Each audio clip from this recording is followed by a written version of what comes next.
This episode is one of those type of series to where you could just sit down and have fun.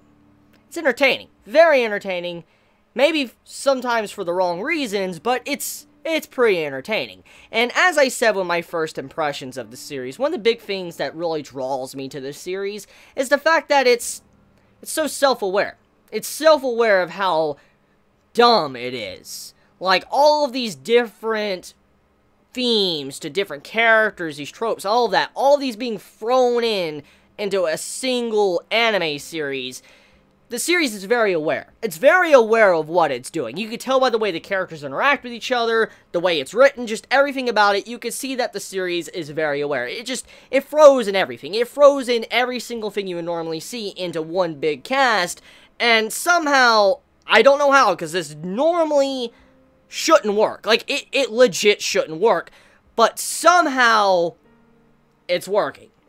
Don't know how. It blows my mind away, but somehow it's working. And I'm feeling like the reason why I feel this way might be because of the execution of the series. And this is something that many don't seem to understand when it comes to me talking about these type of series. Many think that I should probably hate, Love Tyrant. But it doesn't really come down to the cliche. It comes down to the execution. If it's the exact same thing. Over and over, over and over, and just the way it's displayed.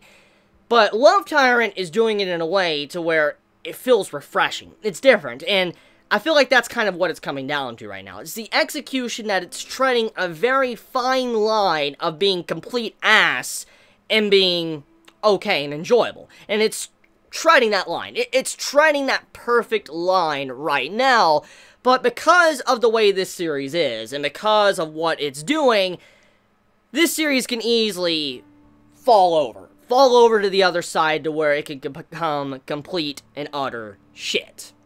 Not even gonna lie. It's that type of series. One episode you can be enjoying it, like how I'm enjoying this episode 2 of the series of Love Tyrant. Next episode comes around, it can be absolute ass. And I'm kind of fearful about that, because the way this is done, the way it's throwing in all these tropes and all of that, I'm scared that's the route it's going to go. However, I'll hold my hopes for now, because it hasn't done it yet, so I'm not going to start looking at the bad yet. That's not even there yet, because I'm an anime only. But the point stands is that this can easily fall. So, besides that, let's talk about the episode. So the episode is just dumb fun. So much fun, entertainment / enjoyment while watching the episode. And it's one of those series to where you just sit down to have a good laugh. You sit down to just be entertained. That's basically what the series is about. And because of, as I already said, it's a series very self-aware of what it's doing, especially with all these little tropes it throws in. When you have the ending part of the episode with the bank robbery, you see these two bank robbers come out, and you see how they grab our two female characters, and they're about to shoot them. The interaction / exchange between the characters that were being held as hostages to our other main characters was hilarious, because I felt honestly bad for the robbers, because these characters, they didn't give a shit at all with what was going on. They really didn't care that they were being held as hostages. They were having a casual conversation with our other characters, which once again shows that the series is kind of aware that it's not really a serious scene, because everything's going to be okay. It's not like they really can die, because they're the main characters. They're protected by plot armor. And the way that exchange was done, when the characters were just communicating, they weren't really freaking out and trying to make it over dramatic, it really made that scene's execution a lot more enjoyable. Because if it would have tried to emphasize melodrama, conflict, and all of that in that scene, that could have easily have went to shit, and I would have been like, oh, that was horrible. But it didn't do that. It tried to show that you don't take it seriously, because obviously you shouldn't take it seriously, because number one, what the series is. I mean, what the series is about in the first place. Number two, because the characters are, what they are, some of them are immortal, they don't really need to worry in the first place. So I'm very happy it wasn't over-dramatic for the sake of just being over-dramatic. It was done in a way to where I can perfectly accept the execution of it.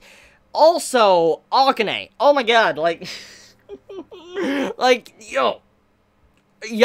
I like yanderes, but Akane beating the shit out of the robbers, and then when she was still beating them when they were already down, the cop in the background was like he was scared. Like, the cop in the background was legit scared. Like, he didn't know what to do when Akane was beating the hell out of these robbers that were trying to hurt her guy. I'm like, yo, what the hell? Just Akane's character, I'm loving her character. I love Yandere's, crazy Yandere's. It just seeing the way her character is just being presented, it just is so enjoyable. But then these other characters, too, like, you know, this stalker, you know, that little sister to Akane.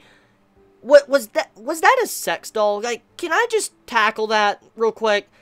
Was that a sex doll that the little sister had in the car? That doll thing? Was that a sex doll? Like, I'm serious. I need to ask this question. Was that a sex doll? I'm serious. Because that was... I think I know why Akane might have turned out like she did. I think it's understandable now because of that. It makes a lot of sense now. Why she acts like she does, why she chases after the main male character. It explains a lot about her personality now, because maybe her little sister caused that. Yeah, I think so. I think we got something going there. Anyways, the teacher and student relationship. That's the big point of this episode, and depending on your viewpoint of this, you might like this segment, or you might not like it, and it personally comes down to how you view it, and your overall morals, or whatever.